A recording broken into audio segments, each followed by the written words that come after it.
Bien, bien. Hola, hola, Sí. buenas tardes.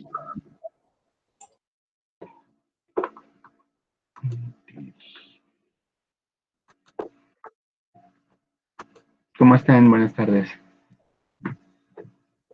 Buenas tardes.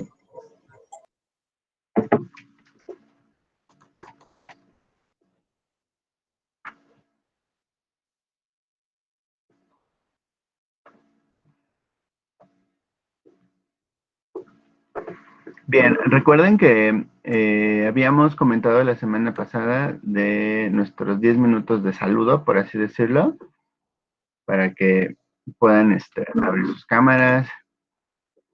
En algún momento haré la captura para lo de la evidencia de clase. Y ya pasados los 10 minutos, si quieren, pueden cerrar su cámara, como gusten. Mientras, como les decía, al final esto es así de un ratito. Y me gustaría iniciar también comentando cómo vamos a arrancar nuestro tema de la terapia esteroidal antiinflamatoria o los glucocorticoides. Pero tomando en consideración, yo les decía también la semana pasada el tema de los AINES, que se revisó como el último en el temario de la farmacología anterior, ¿se acuerdan? Entonces, aquí, digamos que voy a ir avanzando con algunas cosas, pero a lo mejor no con la super profundidad, en tanto se van agregando sus compañeros, digo también para que podamos ahí esperarles un poquito. Pero se recordarán que en el caso de los AINES, sí fue muy importante reconocer que particularmente había una enzima que se ocupaba de fungir como el receptor enzimático para el efecto esperado de los AINES, que se recuerdan que dentro de estas siglas, la letra A aludía por mucho a esta situación del efecto analgésico, del efecto antiinflamatorio, antipirético. ¿Cuál otro se me está pasando como de los posibles usos terapéuticos de los AINES, se acuerdan? Además de estos que acabo de mencionar. Ya dije analgésico, ya dije antipirético. Antipirógeno. O sea, como para fiebre, ¿no? Sí, Ajá. sí. Ok, sí, antipirético, antipirético. Antiagregante. Antiagregante plaquetario, muy bien, ese sería uno más. ¿Alguien se acuerda de otro?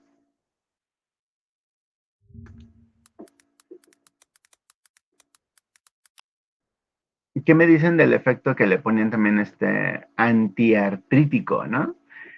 Antigotoso, algunos autores lo incluyen. Y ya me acordé de uno bien específico, ¿se acuerdan de la indometacina? Del efecto para el cierre de ducto arterioso, que era así súper específico. Pero independientemente de la denominación, más bien del efecto terapéutico que incluye esta sola letra en las siglas de los AINE, ¿se acuerdan sobre qué, más bien, sobre cuál receptor enzimático estamos hablando como el blanco terapéutico de los AINE? ¿Se acuerdan? ¿Cómo se llamaba ese receptor enzimático?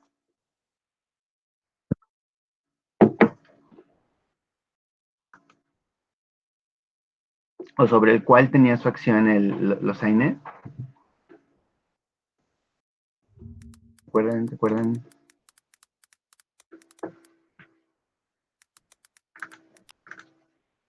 Ciclooxigenasa. Muy bien. Y que en aquí ya vamos a ir llegando a algunos aspectos que es bien importante no olvidar para comprender la acción de los esteroidales. Voy a empezar aquí a poner algo así de entrada en la pantalla. Me dicen si ya pueden ver aquí la diapositiva.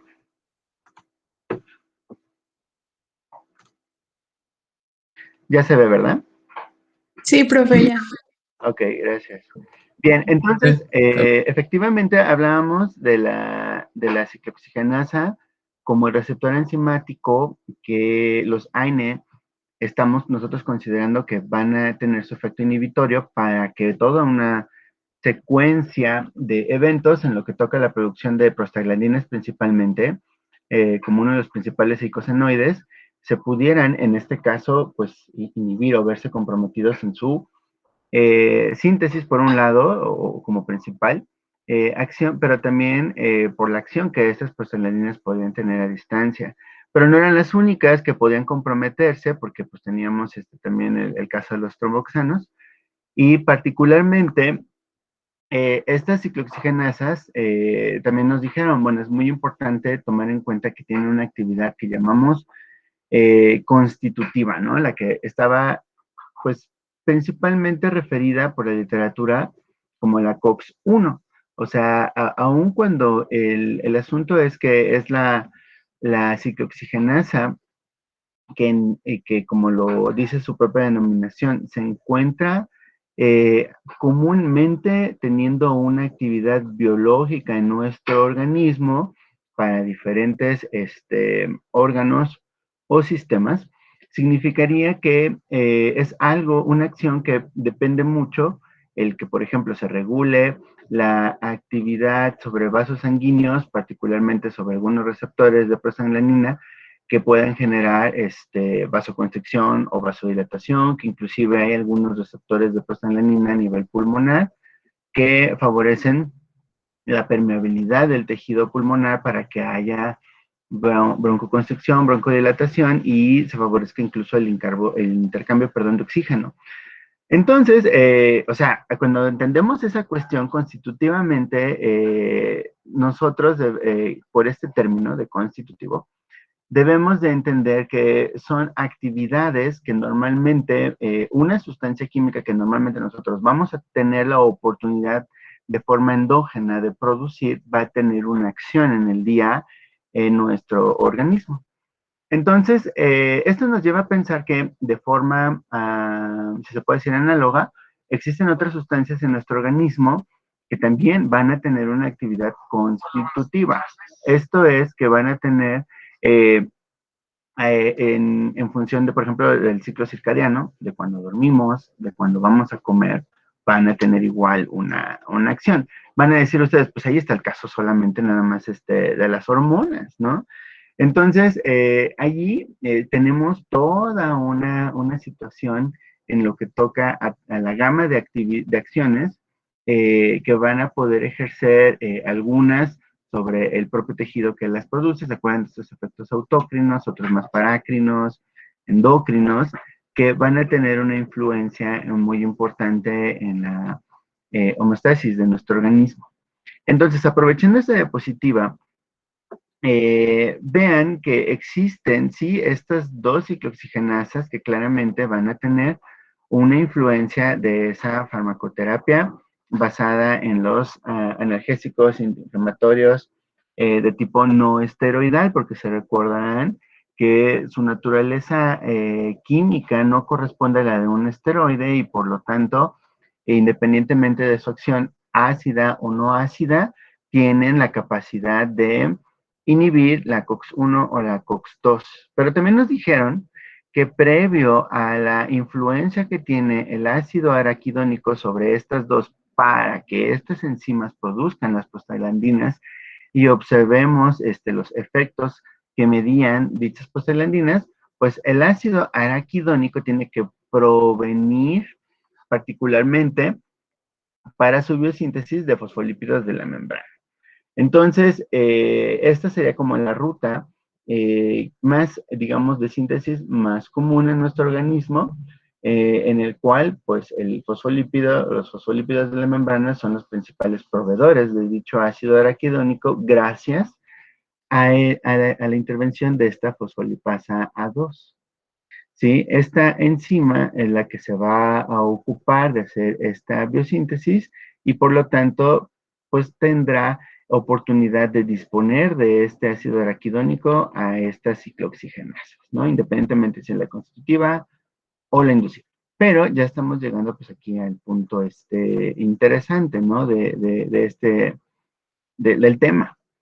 Se plantea aquí, solo en esta figura, el caso de los glucocorticoides, con la oportunidad de poder, en este caso, a nivel de esta enzima, y entonces, por lo tanto, considerarla como el receptor enzimático para los glucocorticoides, como una enzima que se puede ver inhibida por la acción de estos fármacos que sí serían de orden esteroidal, y por lo tanto, lo que estaríamos suponiendo hasta este punto sería que ya no tendría ninguna actividad o, digámoslo así, o una oportunidad clara a esta enzima de hacer esta síntesis de ácido araquidónico, y por lo tanto deja sin un recurso a estas enzimas que entonces pues lo que estaríamos observando es todo el paro, ¿no? De esa actividad que estarían mediando las ciclooxigenasas.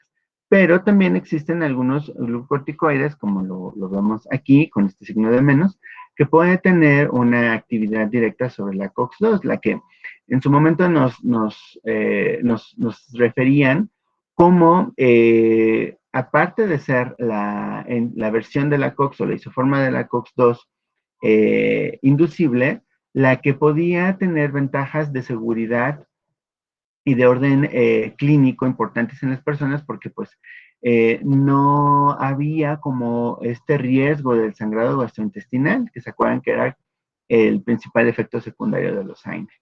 Entonces, el hecho de que aquí tengamos oportunidad de, por un lado, pues, si se puede decir así, amarrar este receptor enzimático, la fosfolipasa A2, pero también asegurar el que todavía por esta COX-2 inducible se pueda tener alguna actividad de prostaglandinas, pues aquí tenemos otra clara oportunidad de la acción esteroidal.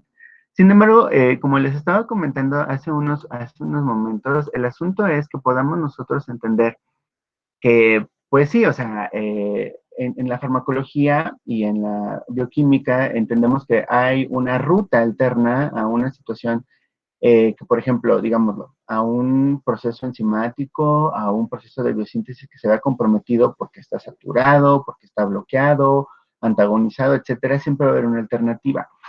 El asunto aquí es que desde la óptica de la acción antiinflamatoria en la farmacología, los AINES son, pues, en algunos casos muy espectaculares en remediar eh, algunos efectos, más bien algunos síntomas de algunas enfermedades, porque pues claramente reducen la inflamación en poco tiempo y demás. Pero sucede que hay casos en los cuales no es posible observar esta acción tan fácilmente y entonces ya ahí se nos complica el asunto y tenemos que optar.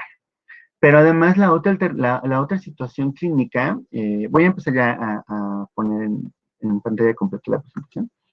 El otro asunto es que nos lleva a pensar al uso de los esteroidales, es que se acuerdan que hay varios efectos secundarios que no nos gusta que tengan los AINES, sobre todo cuando pensamos en aquellos casos de dolor o inflamación crónica, en donde claramente, como les decía, el caso del sangrado gastrointestinal pues no va a convenir para nada en las personas y por lo tanto va a limitar mucho su uso. Entonces es donde tenemos que voltear a mirar a los fármacos de tipo esteroidal. La literatura tiene varias denominaciones en lo que toca a sus autores, etcétera, sobre este tipo o esta línea de sustancias químicas por su principal sitio de síntesis, que son las glándulas suprarrenales. Hay varios que les refieren como adrenocorticosteroides. Entonces, de ahí que viene esta denominación. Pero por la ventaja clínica que principalmente van a tener, antiinflamatoria principalmente, o la mayoría de ellos, son dentro de todas estas sustancias químicas que son producidas en estas glándulas, resalta mucho la acción de los de orden cortical o corticosteroideo. Entonces, hay quienes simplemente lo refieren como la terapia corticoide, o todavía con más precisión, dentro de estas sustancias sintetizadas en esta glándula, pues los glucocorticoides. Pero hay que tomar en cuenta que también existen otras sustancias de acción importante y que tienen una función de regulación en nuestro organismo muy amplio, pues son los mineralocorticoides y las hormonas sexuales. Y aquí si quieren le pueden poner ahí en su notita un doble asterisco, porque pues van a decir, a ver, espérate, Cairo, ¿cómo? ¿En qué momento cambió la fisiología humana que me estás diciendo que en las glándulas suprarrenales se sintetizan las hormonas sexuales cuando a mí me han dicho que son los aparatos genitourinarios masculino y femenino, ¿no? No, aquí vamos a solamente comentar que estamos hablando de aquellas sustancias que preceden a las hormonas sexuales como tal. O sea, si pensamos en la progesterona o la testosterona, pues aquí vamos a tener principalmente síntesis de aquellos compuestos que son predecesores y que en un dado momento pueden señalizar ya en los órganos sexuales, masculinos o femeninos, la síntesis de esas hormonas, ¿no? Entonces, pero bueno, aquí la literatura les refiere así como tal, pero valga esta aclaración, por eso es que la dispongo aquí. Entonces, vamos a ver que tienen una función amplia en nuestro organismo, en general, estas sustancias adenocorticotrópicas, y seguramente a lo mejor el caso de los glucocorticoides y de los mineralocorticoides parece ser así como un poquito como eh, nubiloso, ¿no? O sea, como que creo que he escuchado algo de los corticoides o que algunos les llaman esteroidales por la naturaleza química que tienen y que tienen una función no limitada en lo que toca a la gama de receptores con los que pueden agonizar, ¿no? O tener esta relación de fármaco-receptor. Sí y sí, pero el asunto es que aquí no perdamos de vista que si yo les estoy comentando que desde estas glándulas suprarrenales que en nuestro estado de salud todos tenemos, estamos obviamente suponiendo que todo este pool de sustancias químicas que sintetizan estas glándulas suprarrenales, ya mismo, ahorita mismo, el mediodía, puede que poco o mucho estén liberándolas. ¿Sí? Pero vamos a entender un poco más esta cuestión. Quiero decir con esto que hay, por lo tanto, una actividad constitutiva, ¿sí? De estas glándulas suprarrenales y también hay una actividad constitutiva en lo que toca a estas sustancias, ¿no?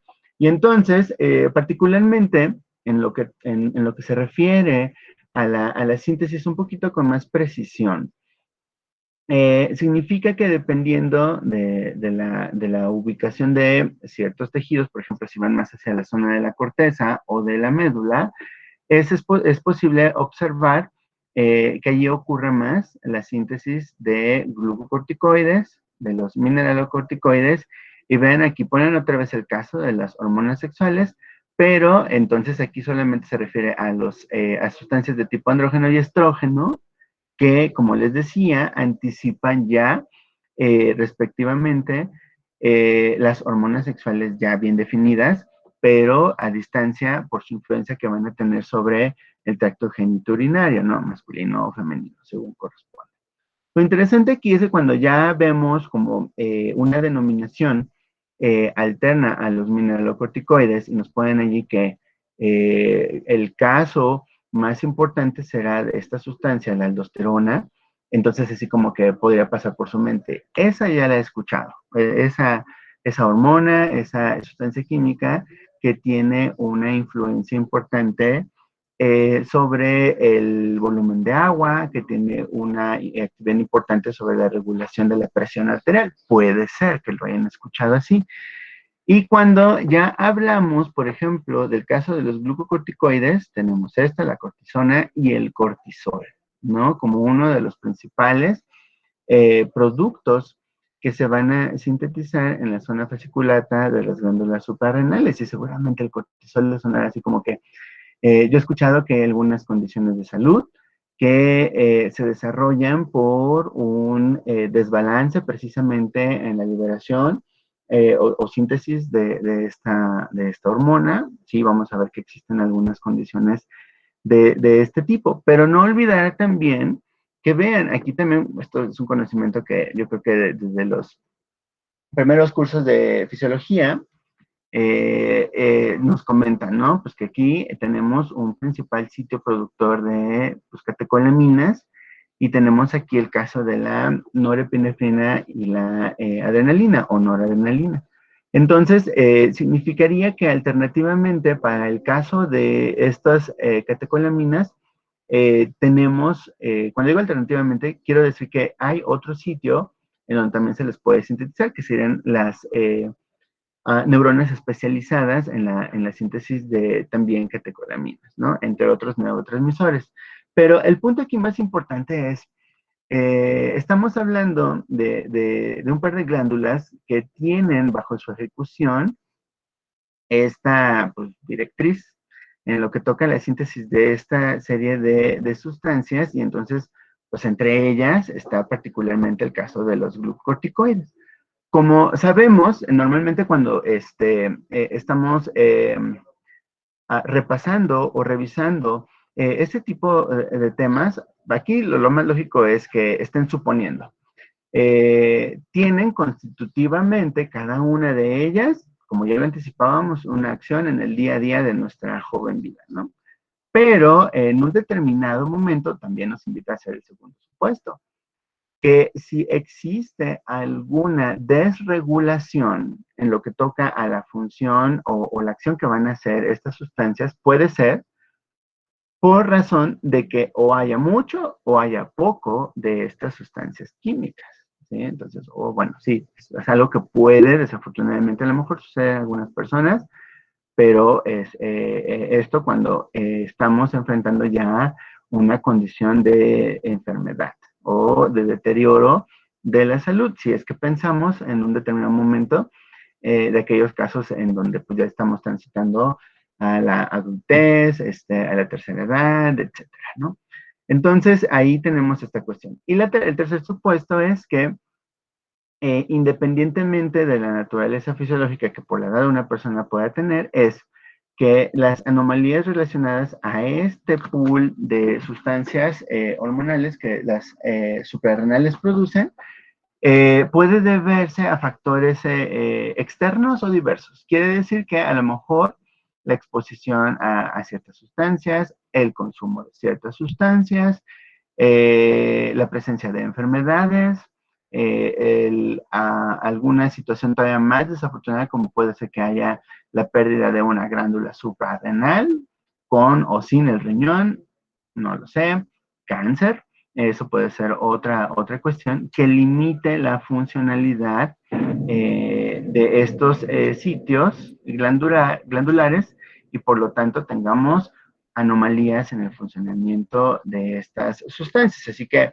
eso vuelve interesante desde el punto de vista de la farmacología, el que podamos verificar si en aquellos casos de personas que reciben una terapia esteroidal, particularmente basada en glucocorticoides exógenos o sintéticos, es decir, que pueden mimetizar a lo mejor el efecto del cortisol o alguna otra sustancia derivada del cortisol, pues tendría que ser por causa de la presencia de alguna condición clínica que esté observándose como desregulada, ¿sí? O que bien directamente esté sucediendo sobre el tejido de estas glándulas suprarrenales o de algún tejido u órgano vecino, ¿sí? Entonces, como les decía, un caso así muy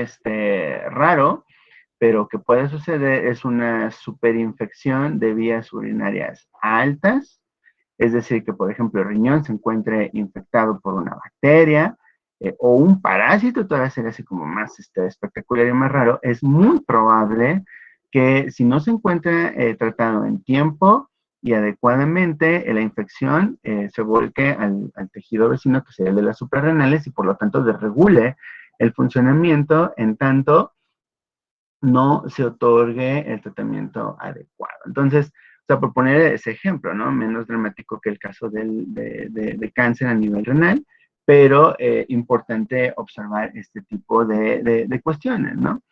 Entonces, aquí empezaremos a plantear algunas características, ¿no? Así como muy generales, o sea, sabemos que por su actividad de tipo hormonal y su composición esteroidea, se trata de sustancias altamente lipofílicas y que por lo tanto, independientemente de su vía de administración, van a tener una oportunidad de ir impregnando el sistema al cual lleguen en un tiempo relativamente corto.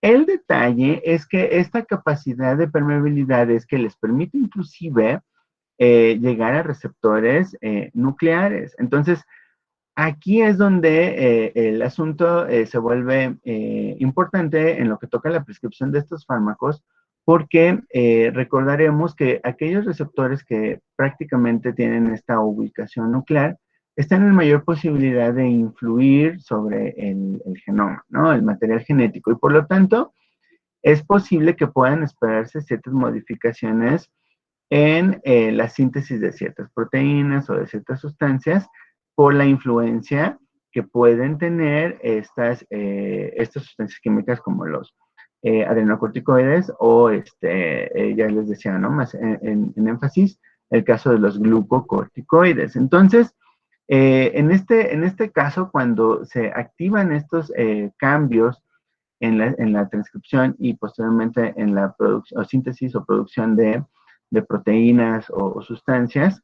puede tener esto consecuencias que en corto o mediano plazo pueden irse manifestando en las personas usuarias de estos medicamentos. De allí que podemos anticipar que la prescripción de estos medicamentos implica además una vigilancia del mismo en tanto la vigencia de la prescripción esté. Pero, por otro lado, el asunto es que esta inducción que se está refiriendo a este último texto, esta inducción significa que cuando se va a otorgar por largo tiempo una prescripción basada en este tipo de agentes glucocorticoides, principalmente se sustenta porque está sucediendo una condición clínica igualmente crónica.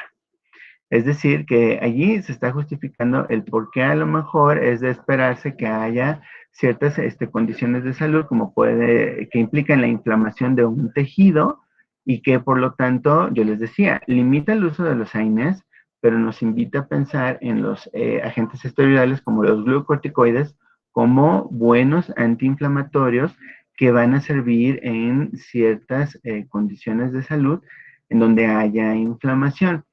Entonces, aquí, esta es una premisa que no hay que perder de vista.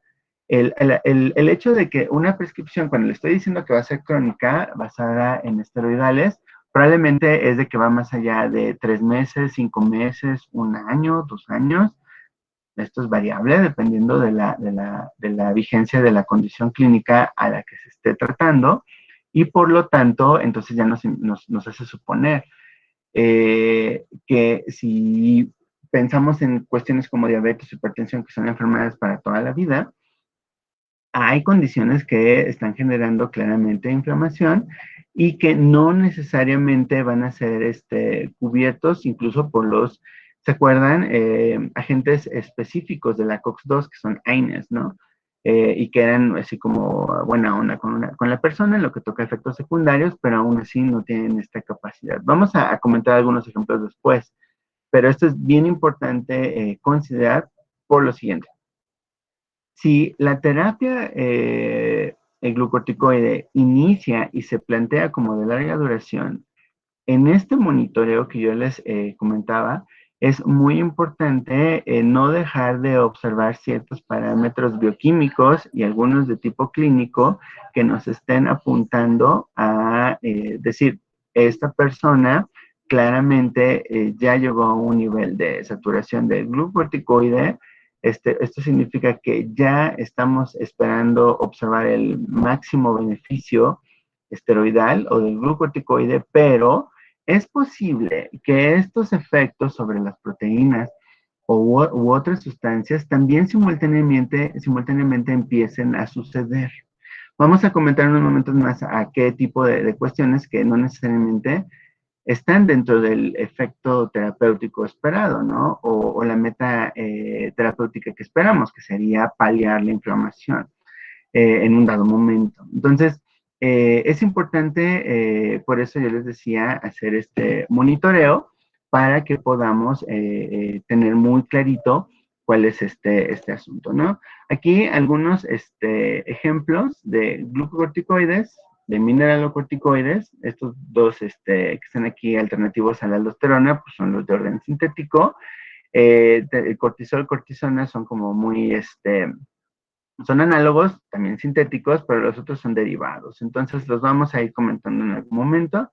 Y también tenemos algunos antagonistas del glucocorticoides que, digamos, se utilizarían para casos así muy específicos en donde claramente se estén apreciando más efectos secundarios que beneficios y entonces es necesario emprender el retiro o la supresión de la terapia esteroidal a la vez de empezar a bloquear algunos de los receptores, ¿no? Que los glucocorticoides utilizan. ¿Hasta aquí tienen alguna pregunta o comentario? Voy a abrir un documento.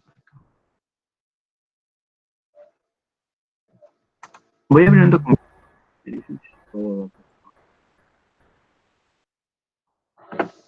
Hay un pregunta comentario por ahí de Lisette, creo que levantó la mano. Adelante.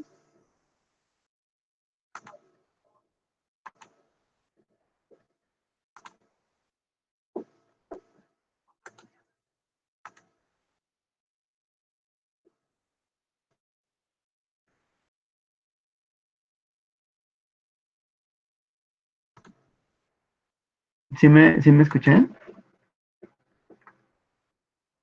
Sí, profe. Ok, es que vi que levantó la mano alguien por allí.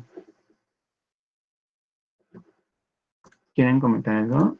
La manita. Yo, Adelante. en la misma presentación mencionaba que los glucocorticoides tienen la capacidad, que son muy lipofílicos y que tienen la capacidad de atravesar membranas y que se pueden unir a genes promotores. Mi duda es, ¿entonces también puede atravesar la membrana del núcleo? Sí, unos más que otros. Sin embargo, el efecto sobre el material genético igualmente va a ser en unos más que en otros. Yo creo que esto va a quedar más claro conforme vayamos viendo cuáles son, por un lado, las acciones fisiológicas, así de manera muy breve, y por otro lado, eso nos permitirá anticipar cuáles son esos usos clínicos, ¿no? Que se esperaría en un determinado momento considerar. Entonces, digamos que para ahorita lo que tú comentabas, sí existe esa posibilidad, pero digamos que en la capacidad que van a tener es muy diferente de acuerdo al fármaco glucorticoide que estemos refiriendo. No todos van a tener una influencia con la misma notoriedad o severidad, si se puede decir así, sobre este material genético. Vamos a ver qué puede ser diferente. ¿De acuerdo? Y esa unión es solamente transitoria, ¿verdad? No es permanente, solamente es unión. Sí, pero nuevamente, aquí hay algunos esteroidales que digamos que en general son muy reversibles, esta naturaleza de la unión. Sin embargo, el detalle que creo yo que apuntaría más aquí a observar es, eh, debido a la situación de esta duración tan prolongada de estos agentes, lo que llegan a hacer estos fármacos es superar la capacidad propia que tienen los tejidos, por ejemplo, de tener la oportunidad de sintetizar nuevos receptores. ¿Se acuerdan de esta cuestión? Entonces, como la impregnación es tal que el organismo ya prácticamente, fíjense, depende más del glucocorticoide externo que del interno, del natural. ¿Sí ven esta cuestión? Y por lo tanto, entonces, este efecto llega llega a ser tal que supera esta capacidad así como de que, bueno, yo llevo como 5 meses, si pensar así el tejido, 5 meses bajo la exposición de este glucocorticoide y pues agarro y sintetizo un nuevo receptor para lo que se ofrezca, ¿no? Debido a este tiempo prolongado de exposición que pueden tener algunos de estos agentes, se supera eso y entonces, independientemente de que sea muy, en algunos casos muy lábil, esta interacción del fármaco y su receptor, en otros, más bien es que siempre va a tener la oportunidad de volver a suturar el receptor. Si es que el organismo, el tejido, está en oportunidad de sintetizar uno nuevo. ¿Sí me explico?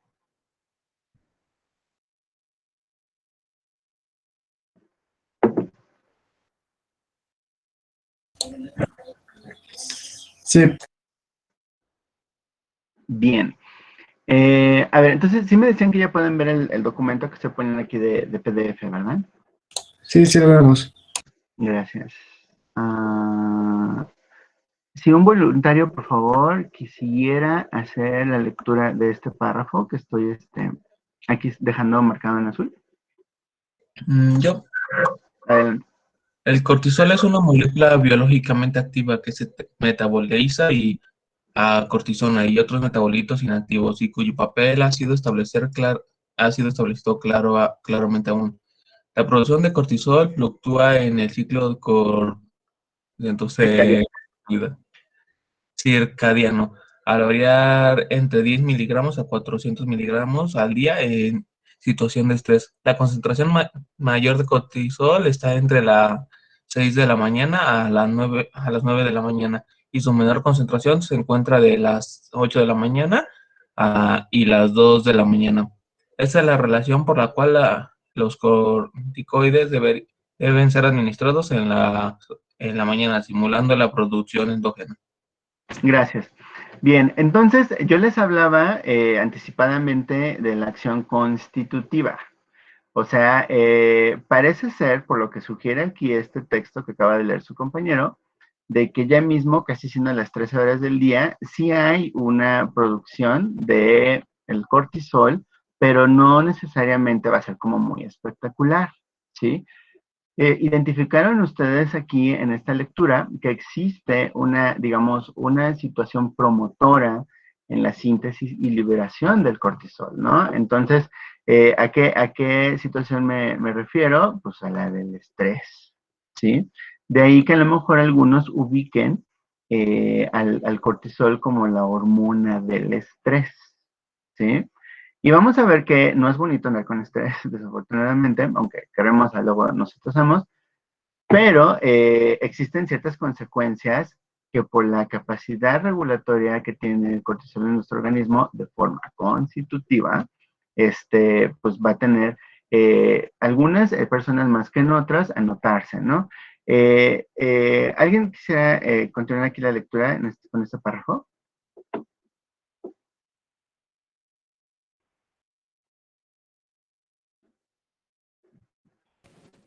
Yo. Adelante. Dice, el metabolismo de los carbohidratos, proteínas, lípidos y el balance de líquidos y electrolitos, entre otros, están influenciados por el cortisol. En el tejido periférico, los glucocorticoides bloquean la utilización de glucosa y la captación de esta por... Aquí. Ahí seguiría. por adipocitos, fibroblastos, timocitos y leucocitos. Inducen lipólisis y proteólisis, lo que genera aminoácidos y glicerol para la gluconeogénesis hepática y a este mismo nivel el depósito de glucosa en forma de glucógeno. Clínicamente, el cortisol actúa antagonizando la insulina, lo que mantiene adecuadas concentraciones séricas de glucosa. Muy bien. Entonces, solo por esta lectura que hace su compañero, ya nos da una idea muy clara y muy importante de que la regulación sobre estos diferentes tejidos por parte del cortisol, por un lado, nos llama la atención, puede influir en la síntesis de azúcares, pero también en la síntesis de algunas lipoproteínas. O sea, eso es lo que el texto claramente nos deja ver.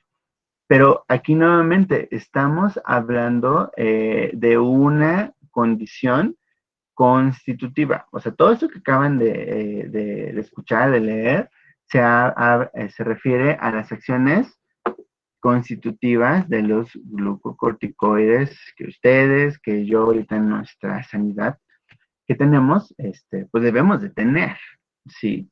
Pero si solamente pensamos en esta condición promotora que puede ser el estrés, quiere decir que sí es posible que una situación de mayor liberación de cortisol por causa de estrés puede llevarnos a que estas condiciones se desregulen, que pueda incrementarse a manera de picos o blips, que le llaman así clínicamente, nuestro azúcar en el día o que en nuestros pocos o muchos adipocitos que tengamos empiecen a generar un poquito más de lipoproteínas que lo que deben. Esto hace que aumente de peso una persona.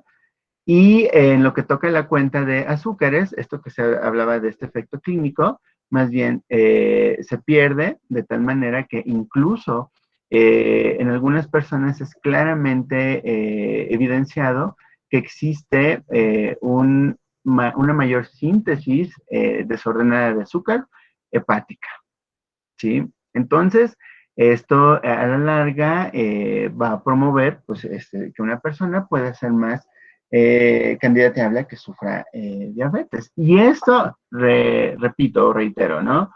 Considerando esta actividad constitutiva del cortisol. O sea, nos queda claro que el cortisol tiene un rol muy importante en el organismo de las personas, ¿de acuerdo? Entonces, esto es así como para que nosotros tengamos muy presentes esta posible acción. Ahora, si nos vamos, ahora les voy a empezar a compartir el texto de referencia que les mandé. Me dicen si ya lo pueden ver, este texto de PDF que les estoy compartiendo. Sí, se ve. Sí, se ve. Muy bien, gracias. ¿Alguien puede leer, por favor, este párrafo?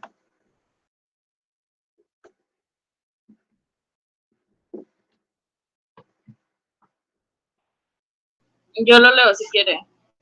Adelante, por favor. La secreción de cortisol está sometida a la autorregulación por los sistemas de retroalimentación. La acción inhibidora del cortisol y de los glucocorticoides sintéticos se ejerce de manera directa tanto sobre las células corticótrofas de la hipófisis como sobre las células secretoras de CRH en el hipotálamo. Ambas poseen receptores glucocorticoides y ambas, en situación aislada, responden con inhibidores de su respectiva secreción cuando se añade un glucocorticoide. Todo aumento en la concentración de glucocorticoide por encima de la secreción diaria fisiológica produce inhibición de la secreción endógena. Ok, gracias. Entonces, aquí vamos a hacer ahora un enlace con algo que es bien importante en la regulación del cortisol. Y me refiero al enlace respecto a la lectura anterior que hablaba sobre esta situación del estrés. ¿Por qué el estrés tendría que ser una situación suficiente para provocar la desregulación del cortisol? O sea, van a decir ustedes, pues es cuando yo me estreso, a veces yo siento más bien como que me duele la cabeza o como que me duelen los hombros, pero allí no se producen el cortisol, ¿sí? O sea, referimos o ubicamos como que a las glándulas suprarrenales. O sea, quiero decir con esto como que, ¿será que con el estrés, por eso siento que me duele como los costados por la parte posterior, así como de que arriba de los riñones? No va por ahí esta cuestión. Como cuando a veces pensamos en las emociones, ¿no? Que a veces yo les decía, ¿no? Malestares en la cabeza o del estómago. El sistema de retroalimentación al que se refiere es el que precisamente es el que puede estar más expuesto al estrés, ¿sí? A la influencia de estas variaciones, sí, en las emociones, al estrés físico que pueden tener las personas también. Y es un sistema que está integrado por por otros sitios glandulares y también por la acción de otras hormonas, ¿sí? Entonces, este eje suprarrenal hipoficiario, que luego también así le llaman, o seguramente a lo mejor algunos de ustedes lo reconocen, porque involucra esta acción orquestada y a distancia entre el cortisol, la hormona liberadora de corticotropina y la hormona corticotropina o corticotropa que le llaman, ¿no? Entonces, son de estas, digamos, secuencias o ejes de órganos y sus tejidos que a través de sus sustancias químicas que liberan, en este caso de orden hormonal, tienen una influencia a distancia que permite que por un lado, normalmente o constitutivamente, lo que decíamos, o su compañero leía, su compañero leyó en la lectura anterior, que tengamos una liberación o una producción determinada del cortisol, más hacia la mañana y menos hacia la noche y madrugada. ¿Sí? Esto es correspondencia de este eje. Pero también aquí seguramente este tipo de cosas funcionan, por ejemplo, con otras sustancias que también de tipo hormonal pueden regular, por ejemplo, la presión arterial, donde precisamente participa la aldosterona, ¿no? El mineralocorticoide que también habíamos referido. Entonces, aquí para que esto les lo vean así como más, con más claridad, les voy a poner ahora aquí la diapositiva. Me dicen si ya lo pueden ver.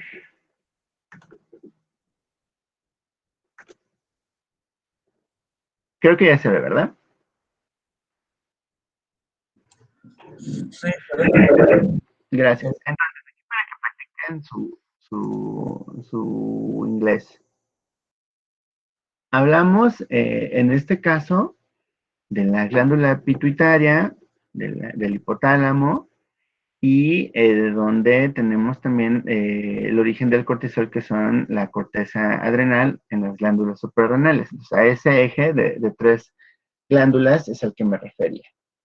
Aquí lo que vemos es este proceso de retroalimentación negativa, pero que también tiene algunos aspectos positivos. O sea, por un lado, si seguimos, por ejemplo, este eje central horizontal de izquierda a derecha, lo que vemos es que cuando existe una indicada, por decirlo así, liberación de cortisol en el organismo, de forma positiva, lo que quiere decirnos aquí es que promueve que a nivel hepático, el hepatocito haga pues gluconeogénesis y por lo tanto produzca una cuenta de azúcares. Entonces aquí acuérdense ustedes que esto es una ruta alternativa de hemostasis cuando, por ejemplo, no hemos comido y de pronto pues el organismo es capaz de generar ciertas cantidades de azúcares que son necesarias en lo que comemos, ¿no? O sea, como que, por ejemplo, esta sensación de hambre que va a empezar en algunos minutos más, por nuestro ciclo circadiano, a lo mejor en algunas personas de su grupo, en unas más que en otros, este proceso ya como que está a minutos de empezar a suceder, ¿sí? Van a decir, bueno, a lo mejor en la escuela sí es más difícil porque pues ahí uno estaba en el salón, pero ahorita aquí me queda cerca del refri, le corro rápido, le agarro algo, ¿no? Para un yogur o una fruta, no sé, ¿no? Pero si se fijan, si pensamos en el orden, digamos, constitutivo, es lo que podría suceder. Se va a ver limitado para aquellas personas en donde se pueda seguir muy puntualmente un horario para el consumo de los alimentos, ¿no? Y entonces es mínimo a lo mejor lo que se va a producir como azúcar extra, lo cual es bueno, porque entonces solamente vamos a ingresar los azúcares exógenos y no vamos a exponernos a una síntesis extra de azúcares y por lo tanto tener como hiperglicemia. Ok, hasta ahí va bien la historia, pero van a decir ustedes, Cairo, siempre y cuando esa carga de azúcares exógenos sea adecuada, ¿sí? Balanceada.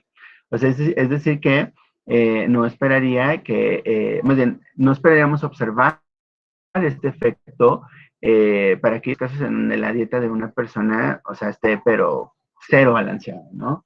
Es decir, que haya personas que en algunos minutos se vayan a comer su maruchan, ¿sí? O sea, sí pueden ser muy ricas o estas sopas instantáneas, pero definitivamente no va a ser lo más adecuado para nuestro organismo y pues sí, limitamos esta ruta, pero exógenamente nosotros solitos ya le abonamos un montón con un alimento que no resulta ser adecuado para nuestro organismo. Por eso les digo que aquí esta más bien es una ruta que se puede observar en aquellos estadios en donde haya un ayuno relativamente prolongado. Cuando hablamos de días, acuérdense que más bien lo que vamos a observar sería la de la síntesis de biomoléculas desde adipocitos, ¿no? Entonces, aquí les digo, es para estos casos que nos permite a nosotros visualizar esta cuestión.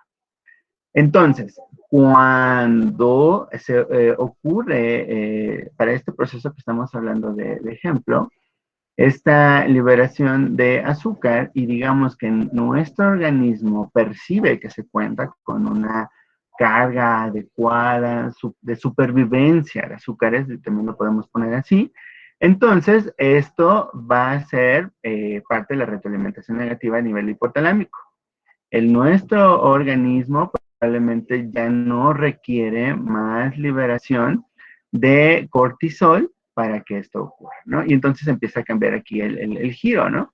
Porque ven, para que el cortisol, en este caso, se sintetice desde las suprarrenales y fácilmente llegue a nivel hepático y de esta indicación, pues requiere de todo este proceso que vemos aquí arriba, ¿no?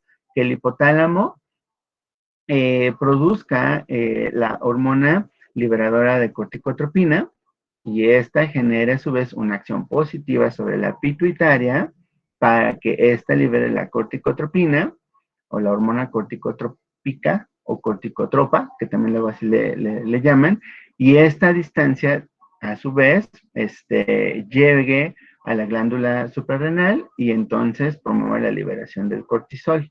¿Sí? O sea, como que vemos esta cuestión. Sin embargo, para la variable que estamos contemplando de este incremento de azúcar, yo les decía que aquí vemos este efecto, ¿no? De que puede verificarse el que se impida este proceso cuando se cuenta con un nivel adecuado de azúcar, ¿sí? O sea, es así como lo normal. Pero también ven esta ruta así como súper directa, ¿sí? Es decir, que el propio cortisol puede directamente tener una influencia sobre el tejido hipotalámico para que se frene la liberación de más cortisol. Esto sería también una ruta directa y deseable, ¿no? Y que tenemos aquí una segunda ruta así directa, ¿no? Pues sobre la pituitaria, de tal forma que podamos nosotros observar y que una vez que se encuentre liberado el cortisol, pues ya no se libera más hormona corticotrópica y pues para qué tener más cortisol, ¿no? Entonces tenemos por ahí esas alternativas. Sin embargo, ya empiezan ustedes a darse cuenta que si bien nuestra corteza cerebral es la que a través del sistema nervioso puede ejecutar y de cierta manera apreciar estas condiciones de estrés, que es lo que estábamos comentando al principio de esta diapositiva, pues es la que va a alterar claramente el desajuste de estas hormonas de tal manera que tengamos una hiperliberación de cortisol, ¿sí? En algunos casos el asunto es que ni las personas se dan cuenta. Esa es otra situación. Digamos que la sensibilidad a la variación de los niveles de cortisol puede ser diferente entre las personas, y entonces ahí es donde tenemos el asunto, ¿no? Como que pueden sí vivir como en estrés constantemente o estar expuestos a condiciones de estrés constantemente, pero realmente no manifiesten una condición de salud adversa por causa del estrés, pero habrá otras que sí. Entonces, esto puede ser muy, muy, muy variable. Y entonces aquí me voy a regresar un poquito a esta cuestión. O sea, principalmente lo que se refiere en literatura es que el cortisol, independientemente de que por estrés o no se libere, va a tener la oportunidad de enviar más bien, de enviarse, de llegar, mejor dicho, el cortisol a nivel del tejido hepático y allí promover la síntesis de azúcares, ¿sí? Entonces, esto es por consecuencia de este proceso que veíamos, ¿no? Yo les decía, en el caso del azúcar, uno muy común puede ser el hambre, ¿sí? O sea, todavía no comemos, ya se nos hace tarde. Esta es una ruta que naturalmente o constitutivamente se puede activar, ¿sí? Y por unos minutos puede funcionar, o sea, a lo mejor casi una hora, no lo sé. En algunas personas es más o es menos, ¿sí? Es así como que es el cortisol que permite promover la liberación de azúcares de tal manera que permita que una persona pues llegue a su horario de comida y coma como se debe y reciba los elementos energéticos de forma exógena, ¿sí? Entonces, por ahí va esta cuestión. Sin embargo, el asunto es que yo les decía, el cortisol puede tener influencia sobre otros tejidos y por lo tanto puede regular todas estos, como se decía, ¿no? A nivel de diferentes tejidos, estas acciones sobre sustancias químicas, decían ahí carbohidratos, algunos lípidos, y por lo tanto regularles. Entonces, el asunto es que por el hecho de que el cortisol se libere, va a tener esta oportunidad de regular a distancia esas otras dos hormonas, ¿sí? La hormona liberadora de corticotropina y la hormona corticotrópica o corticotropa, ¿no?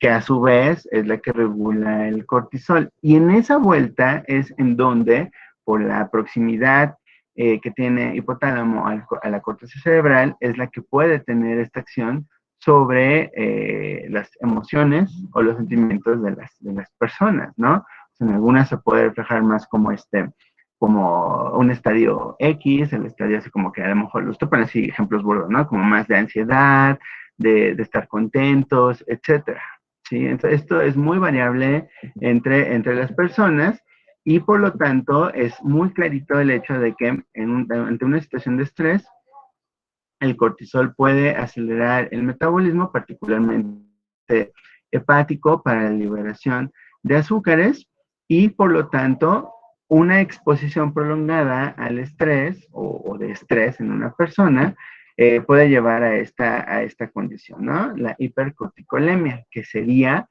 que una persona vive constantemente con cantidades elevadas de cortisol en su sangre. Y esto va a tener una influencia potencialmente negativa, ahí se comenta muy general, ¿no? De debilitar el cuerpo, porque principalmente va a tener efectos de orden metabólico.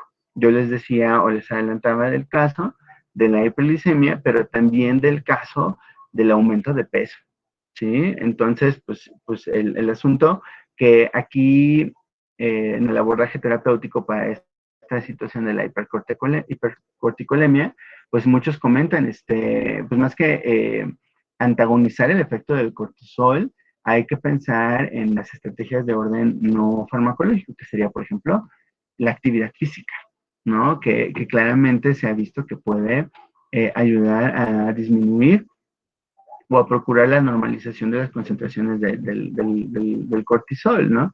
Entonces, pues el estrés se puede vivir de diferentes maneras. Ya mismo la contingencia supone una causa de estrés muy claro, pero digamos que a diferencia, por ejemplo, de la adrenalina, que hemos escuchado que también puede regular el estrés, digámoslo que la adrenalina es más bien como para una situación así como de anticiparnos al escape o la huida, ¿no? Como normalmente se refiere. Aquí más bien el cortisol es como activar todo lo que se pueda en nuestro organismo y de esta manera en una cronicidad, es decir, de esta exposición al estrés, puede tener esas consecuencias, ¿no?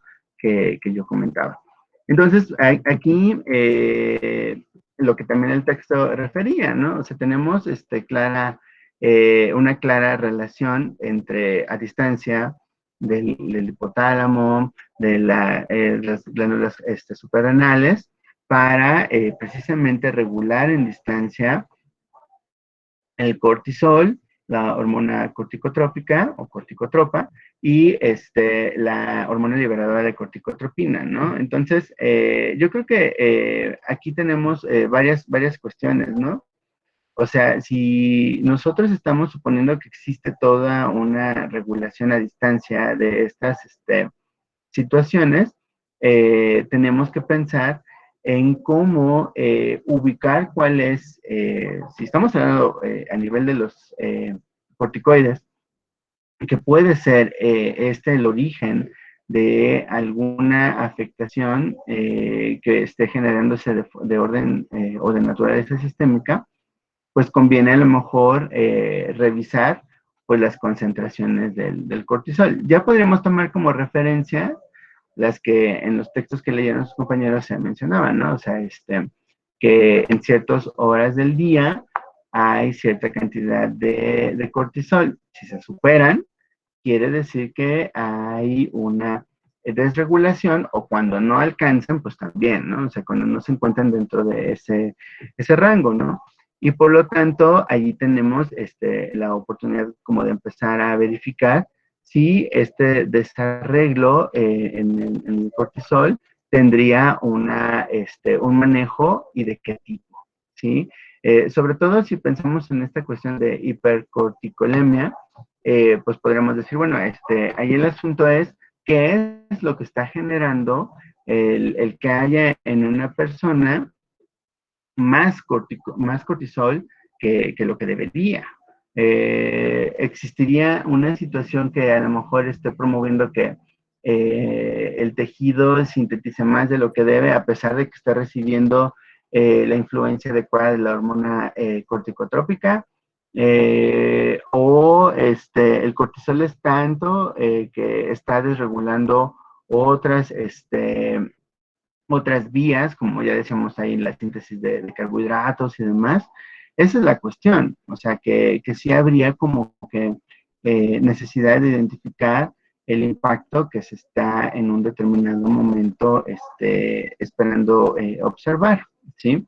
Entonces, allí, ya que lleguemos a comentar un poquito el caso de las condiciones clínicas para las que se ocupa, vamos a entender un poco más el por qué tienen vigencia en lo que toca su uso este tipo de agentes, ¿no? Estoy revisando el documento de PDF. ¿Sí ya se ve en la pantalla? Sí, se ve Ok, gracias. Ok, entonces aquí de manera general, ¿se acuerdan que digamos que en la composición química o en esta naturaleza estructural existe la necesidad de verificar pues que se cumpla este supuesto de la estructura similar, si se puede decir así, ¿no? De colesterol o de este famoso anillo, bueno, conjunto de anillos, que le dan vigencia a estas características de lipofilidad que pueden tener.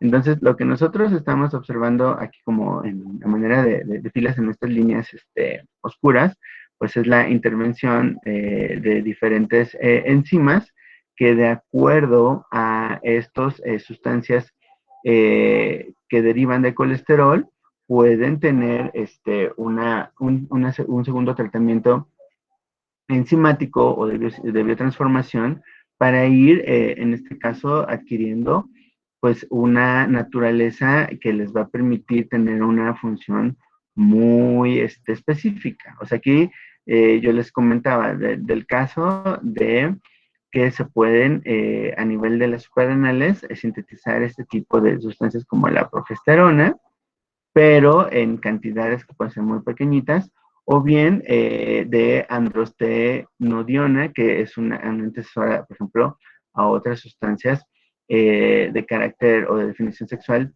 masculina, como puede ser testosterona, pero esto sobre todo ya en órganos sexuales, ¿no? Por mencionar esa ruta que habíamos comentado. Pero en este caso, o sea, lo que vemos aquí es precisamente la síntesis de la corticosterona, justo a partir de dos productos de la progesterona, que van a redundar en el cortisol también, y en este caso de otros derivados del cortisol, de la corticosterona, perdón, y que lleven también a la potencial síntesis de aldosterona, la otra sustancia hormonal que veíamos en las células suprarrenales, pero que esta tenía más bien un orden mineralocorticoide, ¿no? Entonces, esto es lo que plantea esta característica que yo les comentaba, ¿no? Y que se refirió, ¿no? De esta alta capacidad de permeabilidad que tienen, o sea, a veces simplemente por difusión pasiva no requieren de algún sistema de transporte muy específico, pueden en un determinado momento se les puede adjudicar, ¿no? Por su estructura.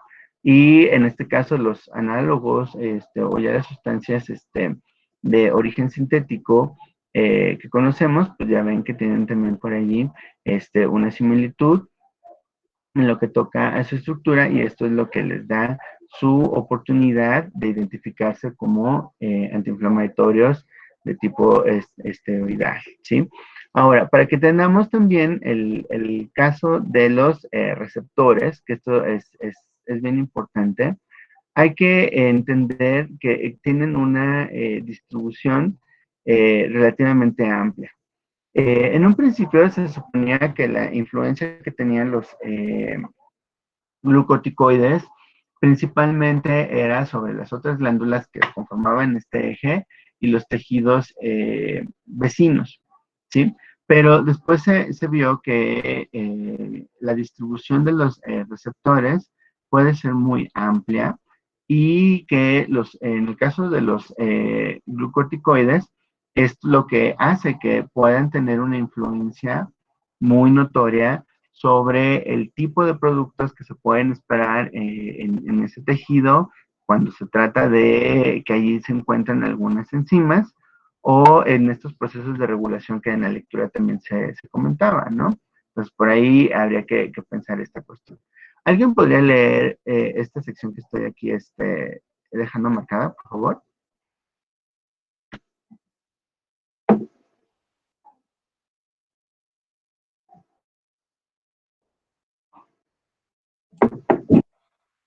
Yo lo leo. Gracias.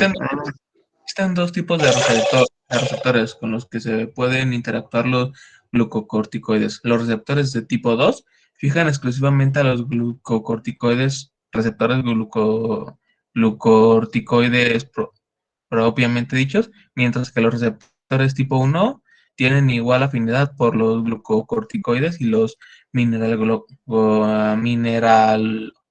Mineralocorticoides.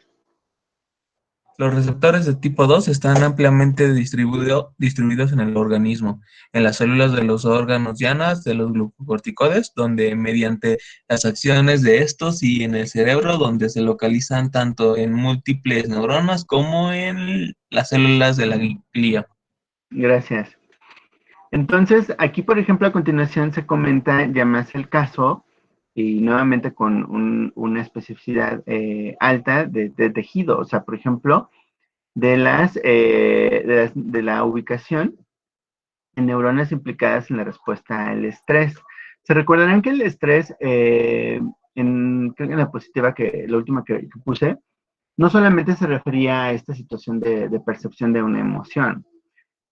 Hablaba, por ejemplo, que tenemos este estrés físico que puede verse originado por exposición al calor o exposición al frío, al dolor, o por la sintomatología de algunas enfermedades, ¿no?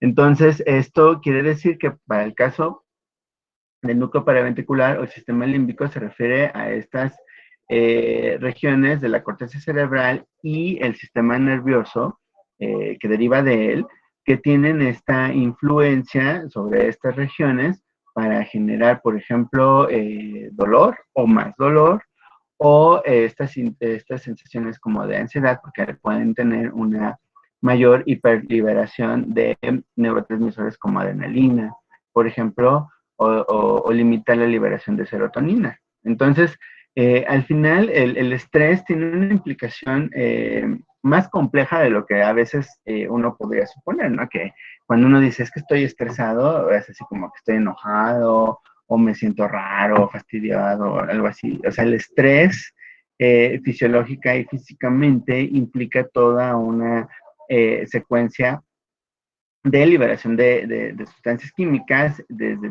y su influencia sobre diferentes sistemas u órganos que pueden generar, en este caso, cambios en la funcionalidad de esos tejidos u órganos, ¿no? O sea, sí tiene, en este caso, una implicación importante en el hecho de que allí haya receptores de esta naturaleza, ¿no? Decía ahí que su compañero, que los de tipo 2, y que tenían no solamente la oportunidad de ser agonistas de los glucocorticoides, sino también de los mineralocorticoides, ¿no? Como la aldosterona.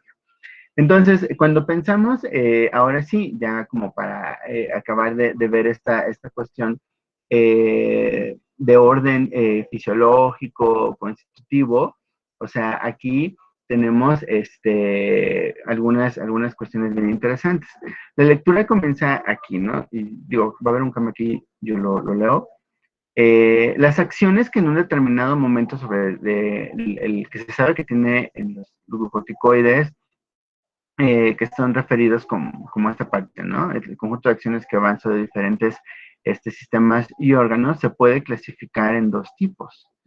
Las acciones glucocorticoides representadas por la capacidad de almacenar glucógeno hepático y por la actividad antiinflamatoria, ¿sí? Entonces, esta capacidad antiinflamatoria es la que vamos a ir develando a continuación. O sea, porque el asunto es, ok, pero ya nos quedó todavía el panorama más claro o amplio en lo que toca a lo que hacen naturalmente o constitutivamente nuestros glucocorticoides que producimos, ¿sí? Y entonces cuando pensamos en la capacidad antiinflamatoria, entonces ya como que nos deja pensando, ¿en qué situaciones especiales esto ocurrirá? ¿Sí? Porque alternativamente a las acciones glucocorticoides están las acciones de tipo mineralocorticoide, que están representadas por la acción de la aldosterona, que ya decíamos, y que implica la capacidad de retener sodio y agua, ¿sí? Entonces, allí lo que quiere decir es que si queremos estudiar en algún momento la importancia de la retención de sodio y agua para no deshidratarnos, tendríamos que relacionarlo invariablemente con la capacidad de regular el agua en el caso del volumen sanguíneo, y que esto va a tener por consecuencia un impacto en la presión arterial de las personas, ¿no? Esa ruta de la aldosterona sobre la influencia que tiene sobre retener agua, lo vamos a retomar cuando veamos el sistema cardiovascular. O sea, ahí vamos a tener nuestra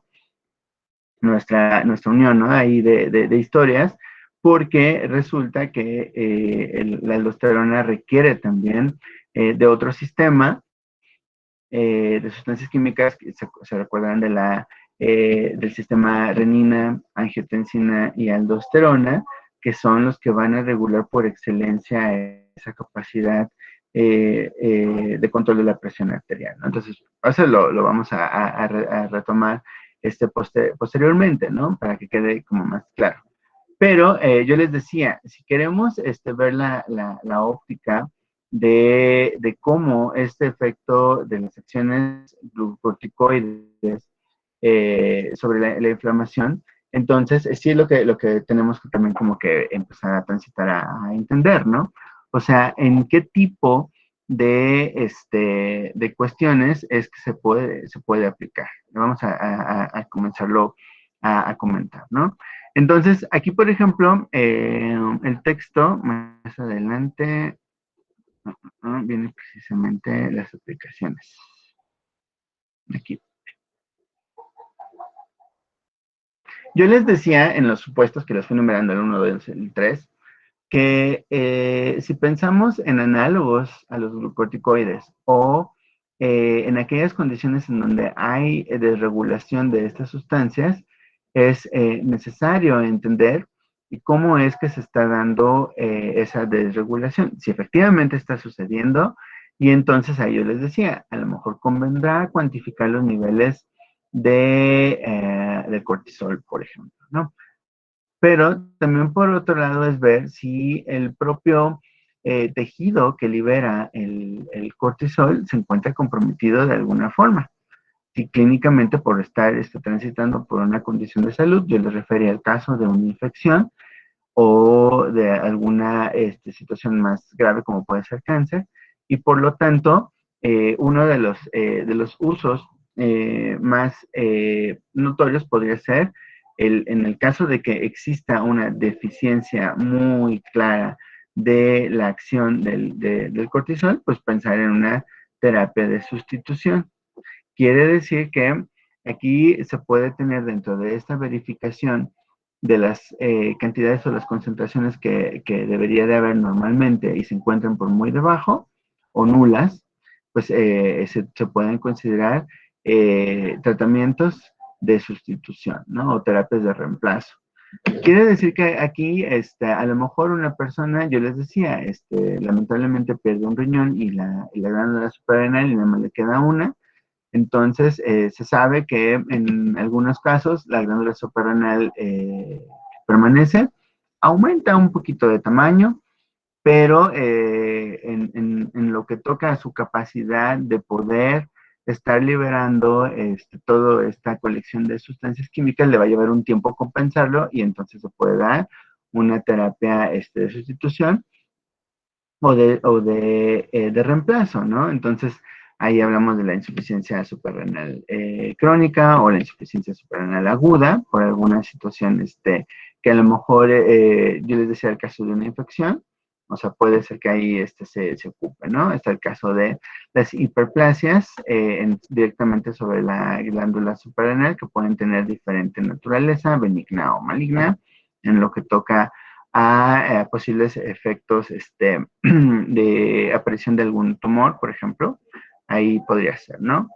Terapéutica en enfermedades de tipo no endocrino, quiere decir que puede haber aquí más claramente la oportunidad de identificar desregulaciones en otros tejidos, como puede ser igual una anomalía bien rara o difícil de encontrar sobre el hipotálamo, que esté a lo mejor haciendo una mayor liberación de hormona corticotrópica y esta a su vez esté llegando a la glándula suprarrenal y entonces esté promoviendo mucho la liberación de cortisol y por lo tanto estemos pensando en la condición de de hipercorticolemia que yo les comentaba, o sea, puede ser, y entonces ahí lo que hay que procurar resolver es más bien esa señalización. Si se trata de que por alguna cuestión sea el hipotálamo el que esté mandando una señal exagerada y reflejada como una mayor cantidad de esta hormona, la corticotrópica, sobre las suprarrenales, pues hay que controlarlo. ¿Qué situaciones pueden afectar, por ejemplo, eso? Yo les decía que son casos extraordinarios, pero pueden suceder. Se ha visto que en algunos casos de parasitosis, como por ejemplo los primeros estadios de la cisticercosis, cuando ya llega ya tejido de la corteza cerebral y puede inclusive comprometer el hipotálamo, toxoplasmosis, etcétera, pueden desregular estas cascadas de señalización a través de esas hormonas como la corticotrópica y favorece que más fácilmente se esté sintetizando más cortisol desde los suprarrenales, ¿no? Entonces, pues ahí lo importante será preservar lo más que se pueda el tejido cerebral o de la hipófisis, a través de la terapia que corresponda, ¿no? Como puede ser el antiparasitario, para que pueda preservarse esa funcionalidad. O sea, hablamos de ese tipo de casos así como muy, muy específicos, ¿no? También entendemos que existen algunas condiciones que generan, y fíjense, aquí ya empezamos a ver esta cuestión, ¿no? El caso de condiciones de salud que, independiente a la artritis reumatoide, pueden generar crónicamente inflamación. Entonces, allí lo que podemos ver es que algunos órganos, digamos, posterior a una cirugía, algunos órganos que están comprometidos por una infección bacteriana o viral, están inflamados. Entonces, pueden ser susceptibles estas personas de recibir como antiinflamatorio un esteroidal cuando la ruta analgésica o antiinflamatoria, mejor dicho, para esas condiciones se ven limitadas, ¿no? O sea que a lo mejor para algunos casos como puede ser la pancreatitis, que supone una inflamación que no se va a resolver muy, muy pronto, o sea, limita el uso de los AINES porque pues esto no va a resolverse tan fácil. Entonces, se da ese tipo de terapia más o menos prolongada y entonces lo que se busca es que el tejido pancreático pueda ir disminuyendo su inflamación, ¿no? También tenemos el caso de inflamación, por ejemplo, de el tejido ganglionar. Entonces, allí tenemos otra oportunidad de utilizar ese tipo de agentes. Y hablamos de condiciones de salud, pues todavía más, más importantes, ¿no? O sea, que puedan comprometer cierta actividad en las personas, pero que además, por la dificultad a veces que se tiene en los diagnósticos, hay que dar cierta protección antiinflamatoria en lo que se determina el caso ya en específico, ¿no? De la enfermedad, ¿no? Bueno, aquí viene todo un listado enorme, ¿no? De las posibles condiciones. En algunos casos, por ejemplo, aquí en el orden pulmonar, o sea, en donde claramente existe oportunidad de observar esta inflamación sobre el parénquima pulmonar, pues también es posible para aquellos casos de asma, de enfermedad pulmonar obstructiva crónica, que este tipo de agentes puedan tener vigencia, porque ayudan en este caso a disminuir la inflamación. Esto entonces habla de que para que la inflamación deje de suceder, no solamente estamos hablando de esta ruta, de la ruta que sigue a lo mejor el cortisol y su regulación, porque entonces aquí tenemos que hacer este planteamiento antes de que termine la sesión.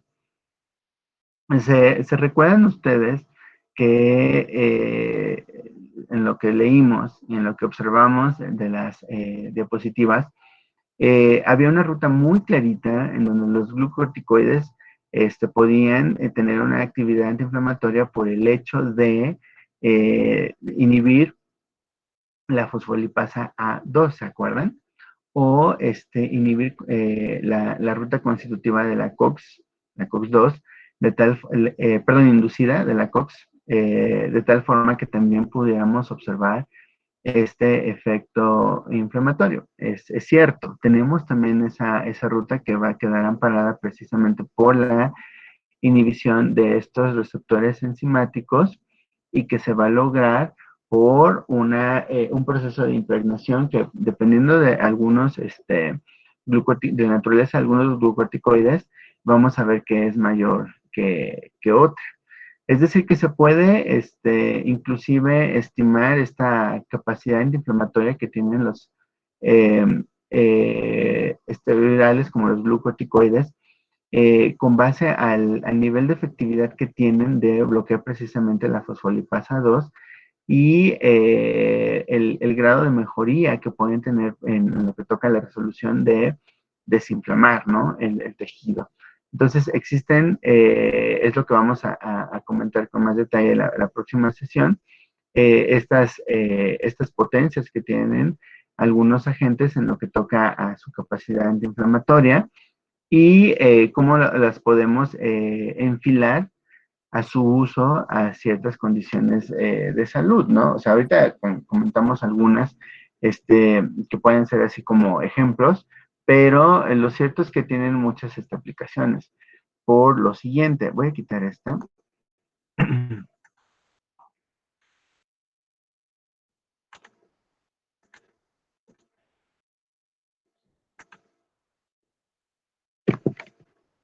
Me dicen cuando ya pueda verse la diapositiva, por favor.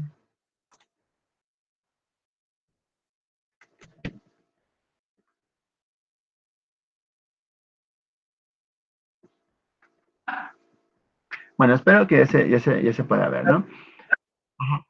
Entonces, les comentaba que la capacidad de las diferentes acciones, pues digamos que ahorita comentamos las que clínicamente nos gusta pensar que pueden tener, ¿no?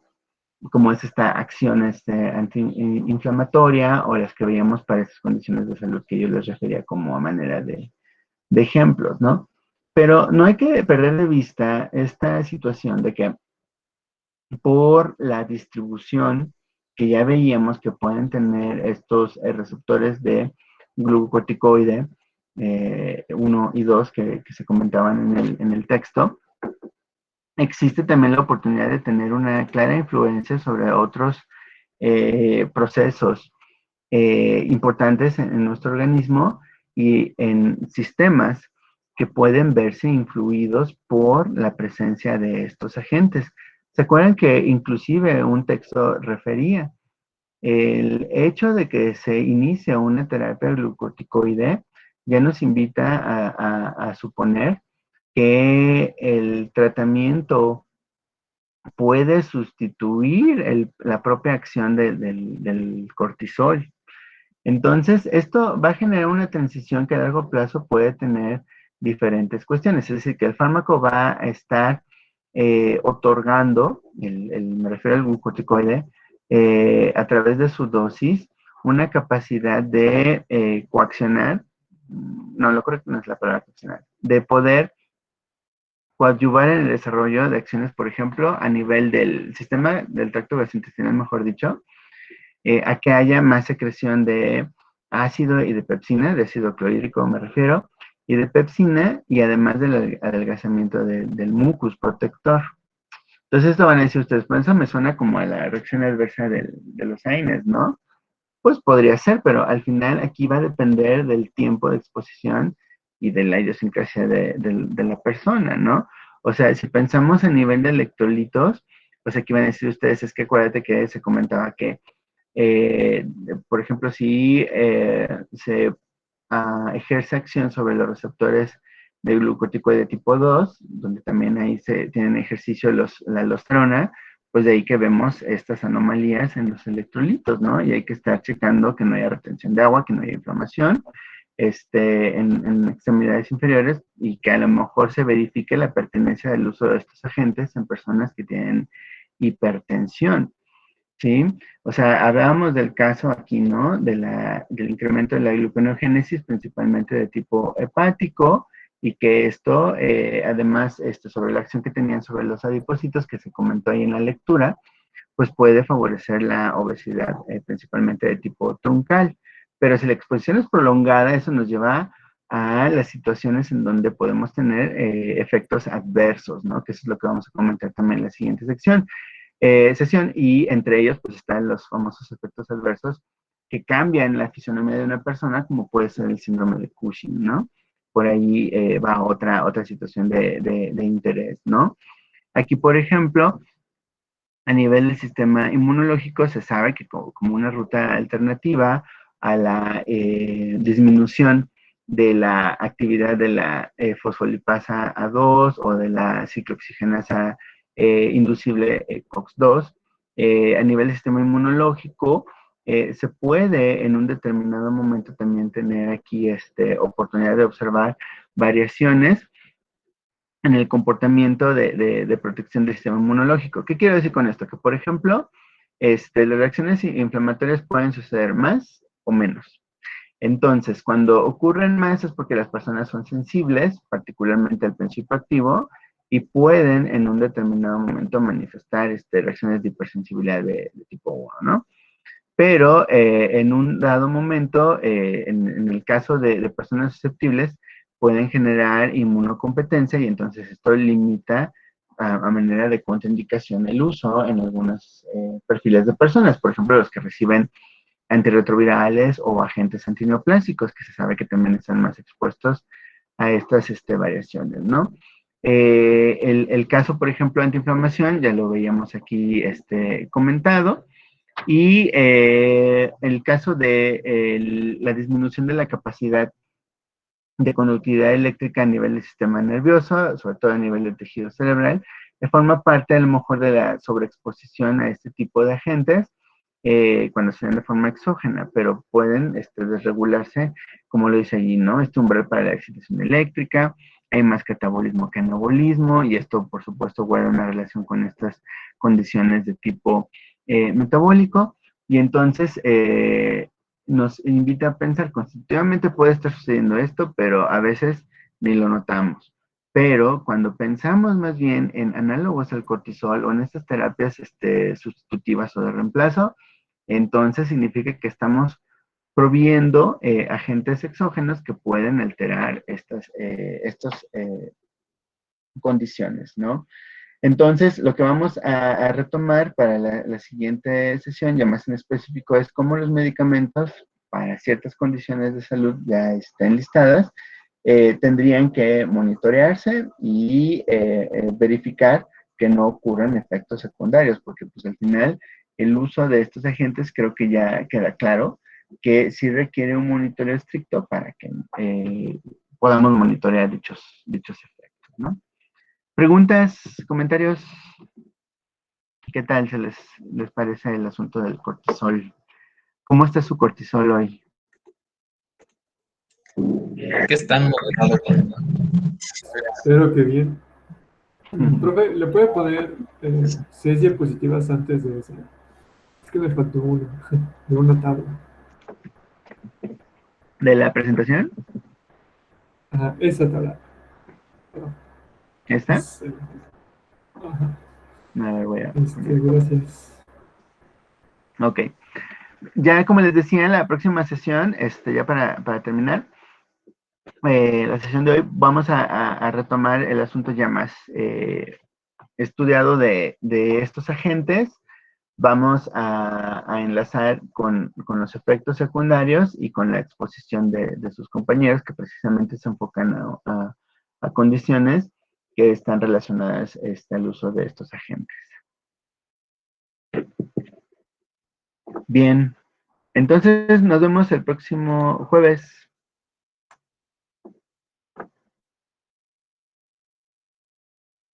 Ok, nos vemos el jueves. Nos vemos. Hasta luego. Enlace, ¿verdad? Hasta luego. Para todas las clases. Gracias, nos vemos.